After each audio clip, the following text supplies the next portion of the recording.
쿨리는 얼마 전 엄마의 어릴 적 사진 한 장을 보았어. 한복을 입고 기차 앞에서 찍은 사진이었어.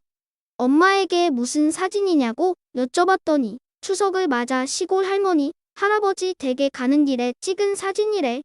이때는 서울역에서 밤새워 기다리며 열차표를 사야 했는데 다행히 표를 구할 수 있어서 큰 어려움 없이 시골에 갈 수 있었대.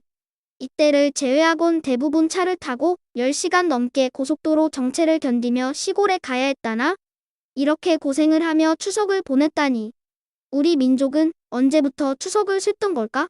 류쌤께 여쭤봐야겠어. 뉴스쿨 TV. 쌤, 우리나라 사람들은 언제부터 추석을 쇠기 시작했어요? 혹시 쿨리는 추석을 이르는 여러 말 중에 가벤날이라는 말이 있다는 걸 아니? 가벤날이요? 가베가 뭘까요? 신라시대에 가베라는 전통이 있었어. 당시 여자들은 매년 음력 7월 16일부터 두 편으로 나뉘어서 실을 만들고 옷감을 짜는 길쌈을 했는데 열심히 길쌈을 하여 음력 8월 15일이 되면 어느 편이 더 많은 옷감을 짰는지 비교해봤대. 그러고는 진 편이 이긴 편에게 음식과 술을 대접하고 다 함께 춤과 노래를 부르며 축제를 했대.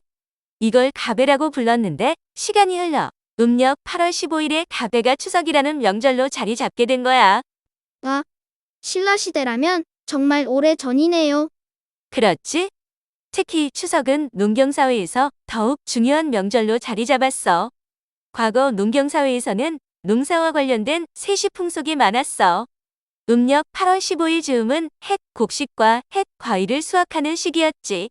그래서 한해 농사를 잘 지을 수 있게 도와준 조상님들께 감사드리고 온 가족, 나아가 마을 사람들이 음식을 나눠 먹으며 정을 나누게 된 거야. 쌤, 그런데 세시풍속이라는 게 정확히 뭐예요? 세시풍속의 세시는 명절처럼 매년 같은 시기에 돌아오는 특정한 날이야. 그리고 세시풍속이라는 건 세시에 반복되는 사람들의 생활 모습을 말해. 명절에 하는 일, 먹는 음식, 즐기는 놀이도 모두 세시풍속이라고 할 수 있지.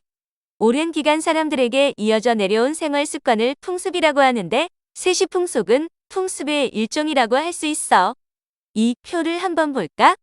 이렇게 보니까 우리나라에 세시가 정말 많네요. 그래. 지금은 직업이 다양해지면서 농사와 관련된 세시 풍속이 많이 사라졌지만 과거에는 이렇게 계절과 날씨에 맞춰 특별하게 보내는 세시가 많았어. 농사는 계절과 날씨의 영향을 많이 받으니까. 그래서 특정한 날이 되면 특별한 음식을 먹거나 놀이를 하면서 복을 빌고 농사가 잘 되기를 기원했지.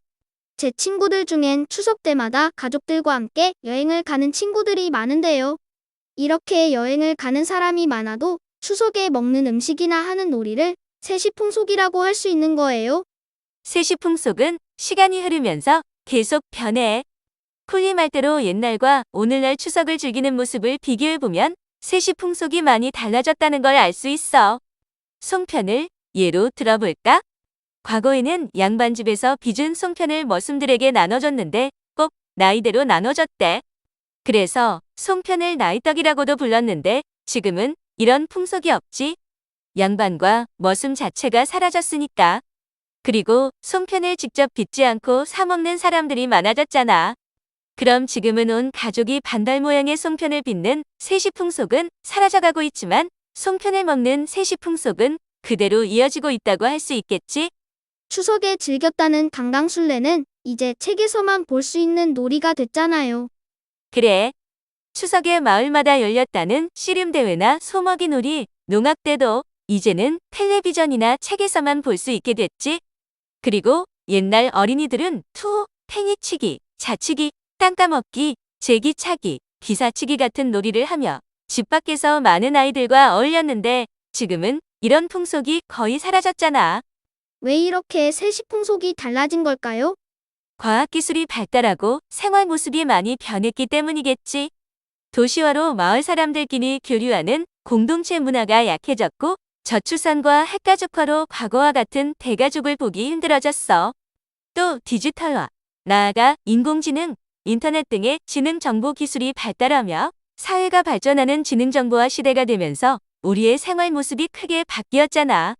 옛날처럼 추석 귀성길 기차표를 예매하기 위해 서울역에서 밤을 새지 않아도 되고 디지털 기기를 보며 여가를 보내게 됐지. 교통수단의 발달로 KTX나 비행기, 자가용을 타고 언제든 고향에 가서 가족과 친척을 만날 수 있게 됐어. 이 기사를 한번 볼래? 옛날 신문이네요. 그래. 1980년대 초만 해도 사실 명절에도 고향에 가기는 쉽지 않았어. 명절 연휴가 하루 이틀 뿐이었거든. 그런데 1989년부터 추석이나 설 당일 앞뒤로 사흘을 쉬기로 하면서 많은 사람들이 고향에 갈 수 있게 된 거야. 여기에 집집마다 차 한 대씩을 갖게 되는 이른바 마이카 시대가 맞물리면서 명절 민족 대이동이라는 말이 생겨난 거야. 그게 80년대 말 즈음의 이야기야. 아, 세시 풍속이 아주 옛날부터 이어져 온 것만 있는 줄 알았는데 아니네요. 그래, 맞아. 명절에 해외여행을 떠나는 문화도 90년대 이후에 자리 잡은 거야. 우리나라에서 해외여행이 완전히 자유로워진 게 1989년이거든. 신문 기사에서도 90년대 중반쯤 되면서 추석 연휴에 해외여행을 떠나는 사람들의 풍속도가 소개됐어. 그럼 해외여행을 아무나 못 가던 시절도 있었던 거예요? 예전엔 아무나 여권을 발급받을 수 없었거든. 여행을 가려면 친지 방문이나 출장 같은 명확한 목적이 있어야 하고 큰돈을 은행에 맡겨둬야 여행을 할 수 있었던 시절도 있었어. 그런데 이제는 누구나 여행을 갈 수 있게 됐지. 다가오는 미래에는 초음속 비행기를 타고 세계 어디든 짧은 기간에 여행을 할 수 있는 날이 올지도 모르지. 심지어 직접 여행을 가지 않고도 가상현실로 여행을 즐기는 날이 올 수도 있고. 아, 저는 이런 상상도 해봤어요. 명절에도 가족들이 홀로그램으로 모여서 차례를 지내는 거예요. 그래. 통신수단이 발달하면서 그런 일도 가능해지겠네. 그런 세상이 오면 지금 우리의 세시 풍속도 책에서나 볼 수 있는 옛날 이야기가 되어 있겠죠? 그럴 수 있지. 콜리 엄마의 어릴 적 사진이나 아까 살펴본 신문 기사처럼 과거에 있었던 일을 남긴 기록으로만 남을 수도 있어. 저의 후손들이 지금의 세시 풍속을 살펴볼 수 있도록 기록을 많이 남겨둬야겠어요. 그래. 우리 콜리 화이팅! 뉴스쿨 홈페이지에는 더욱 재미있는 뉴스 이야기가 가득해요. 궁금하다면 홈페이지로 놀러오세요. 뉴스쿨 TV 유튜브 채널 구독, 좋아요, 알림 설정도 잊지 마세요.